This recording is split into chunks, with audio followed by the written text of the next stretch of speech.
Francis Scott Fitzgerald, The Great Gatsby.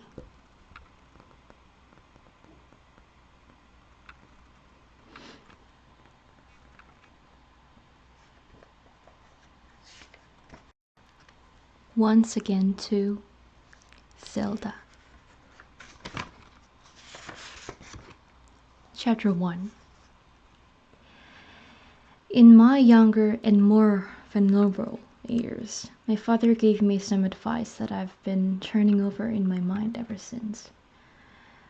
Whenever you feel like criticizing anyone, he told me, just remember that all the people in this world haven't had the advantage that you've had.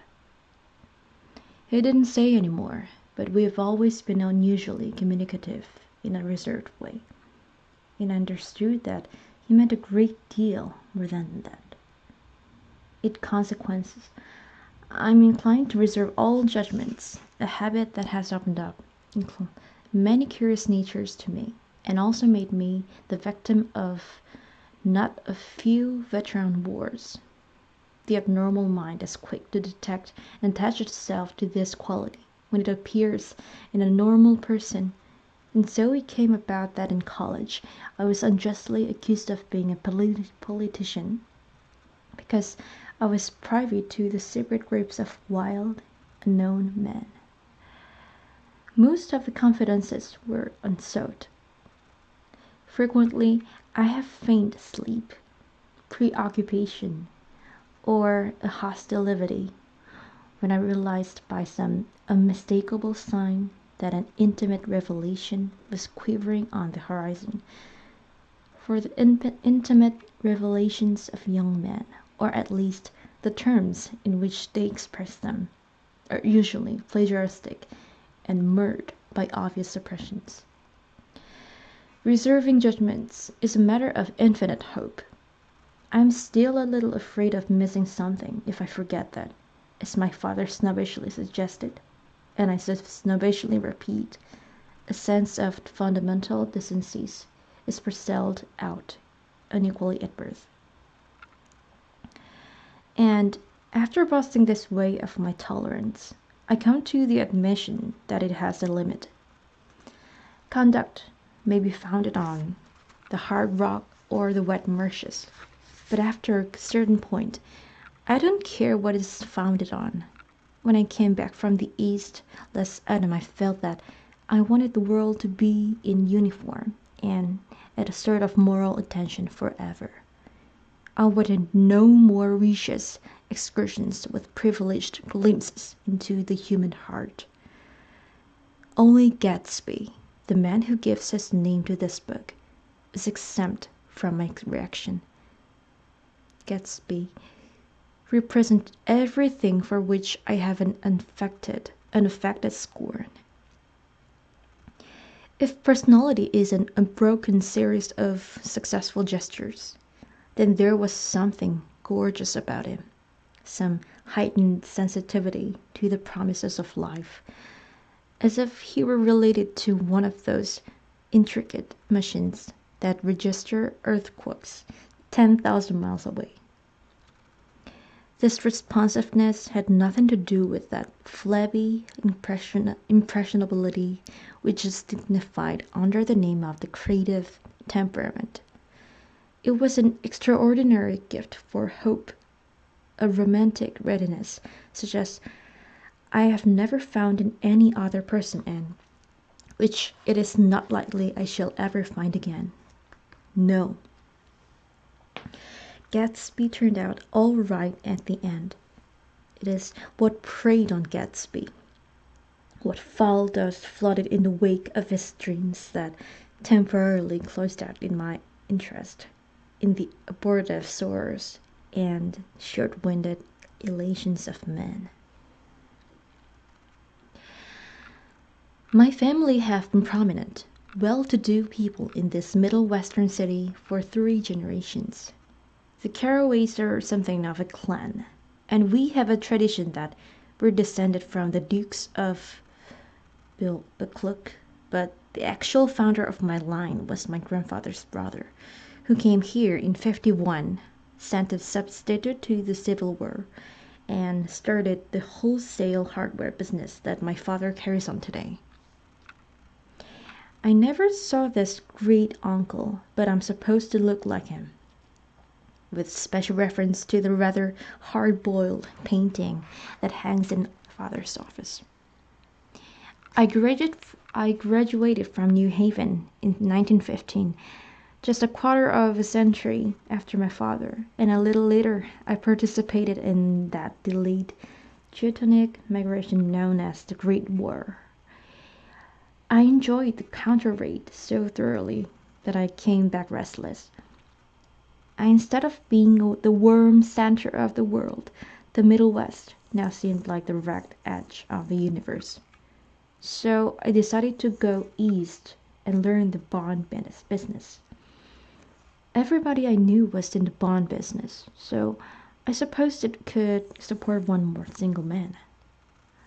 All my aunts and uncles talked it over as if they were choosing a prep school for me, and finally said, "Why, yes," with very grave, hesitant faces. Father agreed to finance me for a year, and after various delays I came east, permanently, I thought, in the spring of 22. The practical thing was to find rooms in the city, but it was a warm season, and I had just left a country of white lawns and friendly trees, so when a young man at the office suggested that we take a house together in a commuting town, it sounded like a great idea. He found the house, a weather-beaten cardboard bungalow at $80 a month, but at the last minute the firm ordered him to Washington, and I went out to the country alone. I had a dog, at least I had him for a few days until he ran away, and an old Dutch and a Finnish woman who made my bed and cooked breakfast and muttered Finnish wisdom to herself over the electric stove. It was lonely for a day or so until one morning some man, more recently arrived than I, stopped me on the road. "How do you get to the Woodstock village?" he asked helplessly. I told him, and as I walked on I was lonely no longer. I was a guide, a pathfinder, an original settler. He had casually conferred on me the freedom of the neighborhood. And so with the sunshine and the great bursts of leaves growing in the trees, just as things grow in fast movies, I had that familiar conviction that life was beginning over again with the summer. There was so much to read, for one thing, and so much fine health to be pulled down out of the young, breath-giving air. I bought 1,000 volumes on banking and credit and investment securities, and these stood on my shelf in red and gold like new money from the mint, promising to unfold the shining secrets that only Midas and Morgan and Maximus know. And I had the high intention of reading many other books besides. I was rather reader in college. One year I wrote a series of very solemn and obvious editorials for the Yale News, and now I was going to bring back all such things into my life, and become again that most limited of all specialists, the well-rounded man. This isn't just an epigram. Life is much more successfully looked at from a single window, after all. It was a matter of chance that I should have rented a house in one of the strangest communities in North America. It was on the slender reaches Rita's Island, which extends itself due east of New York, and where there are, among other natural curiosities, two unusual formations of land. 20 miles from the city, a pair of enormous eggs, identical in contour and separated only by a Cardassy Bay, just out into the most jut out into the most domesticated body of salt water in the Western Hemisphere, the great wet barnyard of Long Island Sound. They are not perfect ovals like the egg in the Columbus story. They are both crushed flat at the contact end. But their physical resemblance must be a source of perpetual wonder to the gulls that fly overhead. To the wingless, a more interesting phenomenon is their dissimilarity in every particular except shades and size. I lived in Westack, the less fashionable of the two, though this is the most superficial tact to express the bizarre and not a little sinister contrast between them. My house was at the very tip of the egg, only 50 yards from the Sound, and squeezed between two huge places that rented for 12 or 15,000 a season. The one on my right was a colossal affair by any standard. It was a factual imitation of some Hôtel de Ville in Normandy, with a tower on one side, spanking new under a thin beard of raw ivy, and a marble swimming pool, and more than 40 acres of lawn and garden. It was Gatsby's mansion, or rather, as I didn't know Mr. Gatsby, it was a mansion inhabited by a gentleman of that name. My own house was an eyesore, but it was a small eyesore, and it had been overlooked, so I had a view of the water, a partial view of my neighbor's lawn, and the consoling proximity of millionaires, all for $80 a month.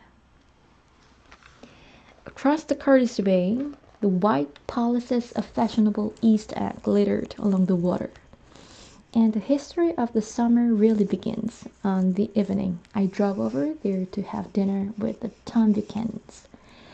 Daisy was my second cousin, once removed, and I'd known Tom in college. And just after the war, I spent 2 days with them in Chicago. Her husband, among various physical accomplishments, had been one of the most powerful ants that ever played football at New Haven. A national figure in a way, one of those men who reach such an acute limited excellence at 21 that everything afterwards savours of anticlimax. His family were enormously wealthy. Even in college, his freedom with money was a matter of for reproach, but now he'd left Chicago and some East in a fashion that rather took your breath away. For instance, he'd brought down a string of polo ponies from Lake Forest.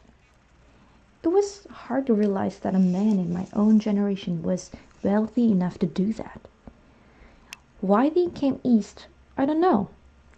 They had spent a year in France for no particular reason, and then drifted here, there, and there, unrestfully wherever people played polo and were rich together. This was a permanent move, said Daisy over the telephone, but I didn't believe it.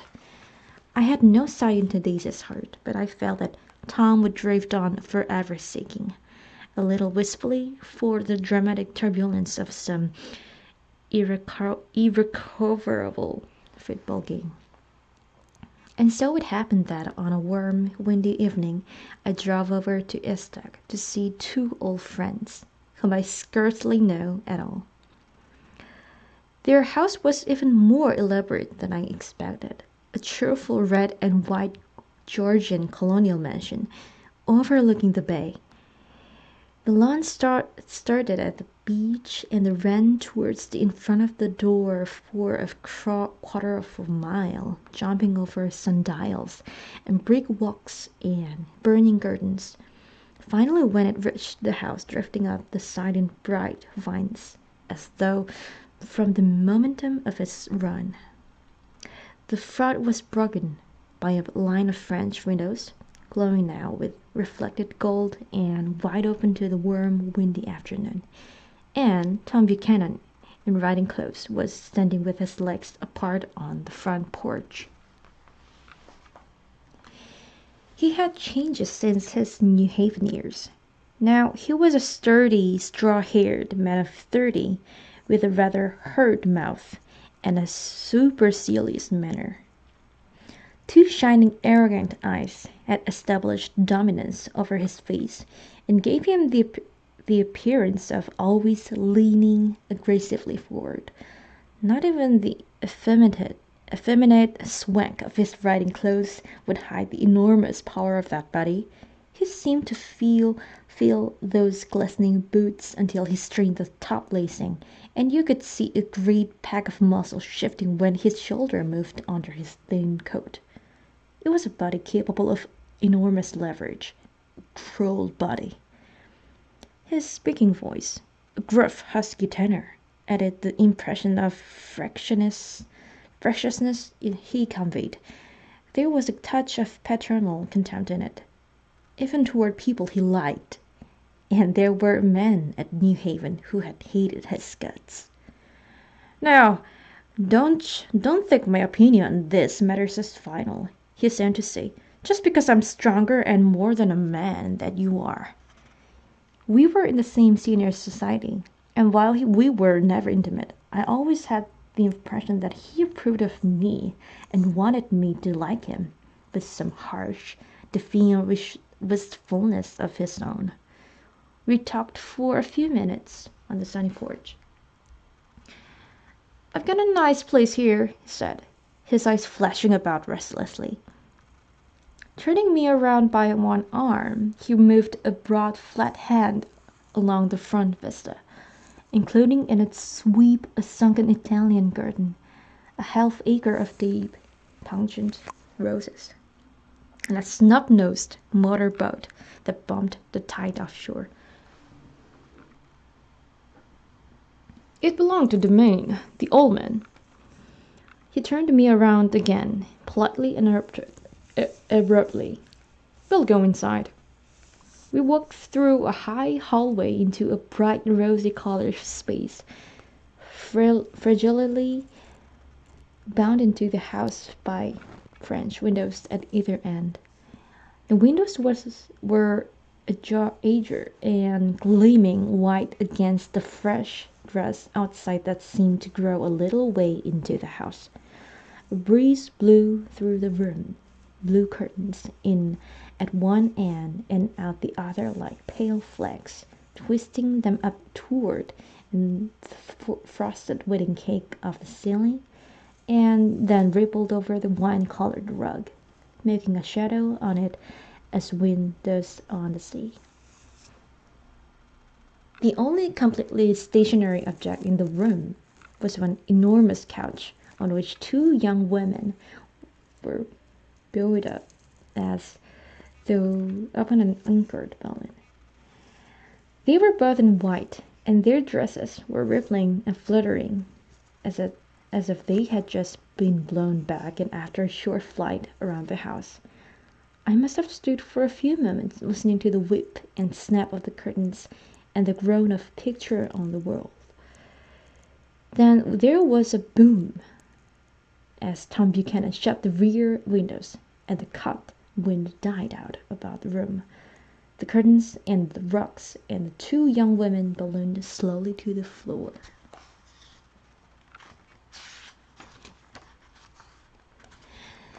The younger of the two was a stranger to me. She was extended full length at her end of the divan, completely motionless, and with her chin raised a little, as if she were balancing something on it which was quite likely to fall. Is she indeed? I was almost surprised into murmuring an apology for having disturbed her by coming in. The other girl, Daisy, made an attempt to rise. She leaned slightly forward with a conscious expression. Then she laughed an absurd, charming little laugh, and I laughed too and came forward into the room. I'm paralyzed with happiness. She laughed again, as if she said something very witty, promising that, and held my hand for a moment, looking up into my face, promising that there was no one in the world she so much wanted to see. There was a way she had. She hinted in a murmur that the surname of the balancing girl was Baker. At any rate, Miss Baker's lips fluttered. She nodded at me almost imperceptibly, and then quickly tipped her head back again. The object she was balancing had obviously tottered a little and given her something of a fright. Again, a sort of apology rose to my lips. Almost any exhibition of complete self-sufficiency draws a stunned tribute from me. I looked back at my cousin, who began to ask me questions in her low, thrilling voice. It was the kind of the voice that the ear follows up and down, as if each speech is an arrangement of notes that will never be played again. Her face was sad and lovely, with bright things in it, bright eyes and bright passionate mouth, but there was an excitement in her voice that men who had cared for her found difficult to forget. A singing compulsion, a whispered, "Listen," a promise that she had done gay, exciting things just a little while since, and that there were gay, exciting things hovering in the next hour. I told her how I'd stopped off in Chicago for a day on my way east, and how a dozen people had sent their love through me. "Do you miss me?" she cried ecstatically.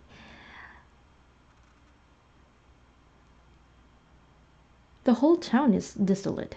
All the cars have the left rear wheel painted black as a mourning wreath, and there is a persistent wail all night along the North Shore. How gorgeous! Let's go back, Tom, tomorrow." Then she added irrelevantly, "You ought to see the baby." "I'd like to." "She's asleep. She's 3 years old. Haven't you ever seen her?" "Never." "Well, you ought to see her. She's—" Tom Buchanan, who had been hovering restlessly about the room, stopped and rested his hand on my shoulder. "What you doing, Nick?" "I'm a bondman." "Who with?" I told him. "Never heard of them," he remarked decisively. This annoyed me. "You will," I answered shortly. "You will if you stay in the East." "Oh, I'll stay in the East, don't you worry," he said, glancing at Daisy and then back at me, as if he were alert for something more. "I'd be a goddamn fool to live anywhere else."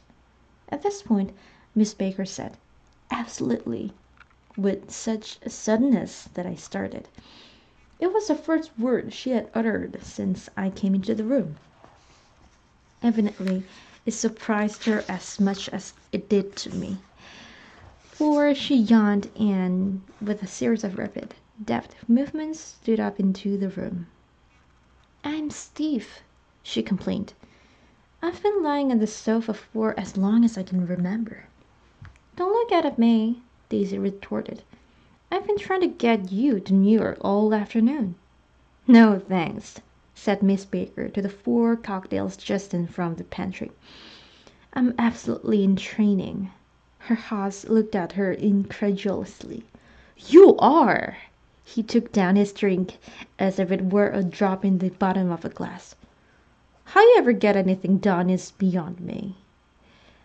I looked at Miss Baker, wondered what it was got done. I enjoyed looking at her. She was a slender, small-breasted breasted girl with an erect carriage, which she accentuated by throwing her body backward at the shoulders like a young cadet. Her grey sun-strained eyes looked back at me with polite, reciprocal curiosity out of a wan, charming, discontented face. It occurred to me now that I had seen her or a picture of her somewhere before. You live in West Egg. You live in West Egg, she remarked contemptuously. I know somebody there. I don't know a single. You must know Gatsby. Gatsby? Demanded Daisy. What Gatsby? Before I could reply that he was my neighbor, dinner was announced. Wedging his tense arm imperatively under mine, Tom Buchanan compelled me from the room as though he were moving a checker to another square. Slenderly, languidly, their hands set lightly on their hips, the two young women preceded us out on to a rosy-colored porch open toward the sunset, where 4 candles flickered on the table in the diminished wind. Why candles? Objected Daisy, frowning. She snapped them out with her fingers. In 2 weeks it'll be the longest day in the year. She looked at us all radiantly. Do you always watch for the longest day of the year and then miss it? I always watch the longest day in the year and then miss it. We ought to plan something, yawned Miss Baker, sitting down at the table as if she were getting into bed. All right, said Daisy. What do we plan? She turned to me helplessly. What do we plan? Before I could answer, her eyes fastened with an odd expression on her little finger. Look! I heard it. We all looked. The knuckle was black and blue. You did it, Tom, she said accusingly. I know you didn't mean to, but you did do it. That's what I get for marrying a brute of a man, a great, big, hulking physical specimen of I hate that word hulking, objected Tom crossly. Even in kidding. Hulking, insisted Daisy. Sometimes she and Miss Baker talked at once, unobtrusively and with a bantering inconsequence that was never quite chatter, that was as cool as their white dresses and their impersonal eyes, in the absence of all desire. They were here, and they accepted Tom and me, making only a polite, pleasant effort to entertain or to be entertained. They knew that presently dinner would be over, and a little later the evening too would be over and casually put away. It was sharply different from the West, where an evening was hurried from face to face towards its close in a continually disappointed anticipation, or else in sheer nervous dread of the moment itself. You make me feel uncivilized. You make me feel uncivilized, Daisy, I confessed on my second glass of corky, but rather impressive curlet. Can't you talk about crops or something? I meant nothing in particular by this remark, but it was taken up in an unexpected way. Civilization's going to pieces, broke out Tom violently. I've gotten too a terrible pessimist about things. Have you read The Rise of the Colored Empires by this man Goddard? Why, no, I answered, rather surprised by his tone. Well, it's a fine book, and everybody ought to read it. The idea is, if we don't look out, the white race will be utterly submerged. It's so scientific stuff. It's been proved. Tom's getting very profound, said Daisy, with an expression of unthoughtful sadness.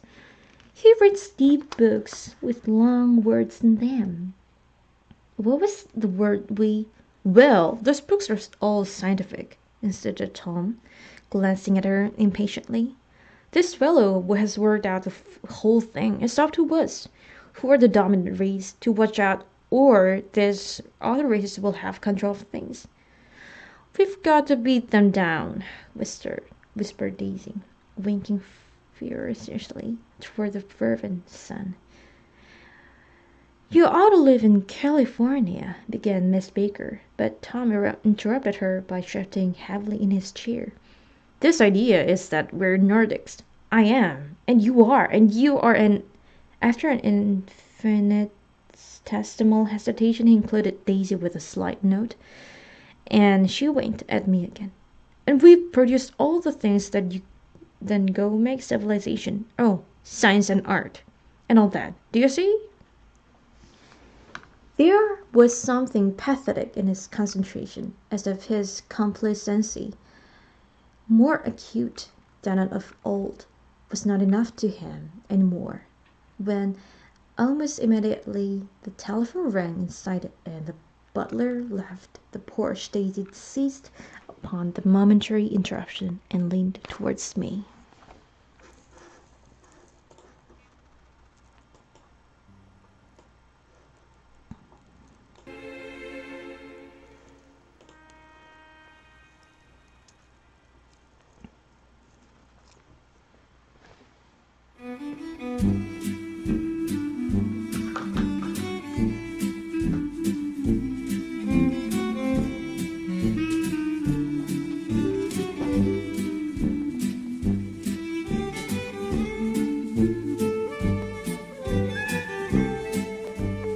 Okay guys, due to its extensively long volumes of the words and expressions, I have to end up with today.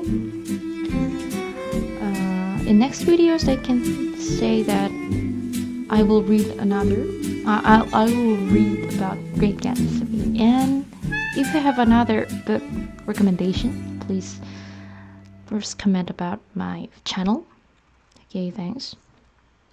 오늘은 이게 장대한 양 때문에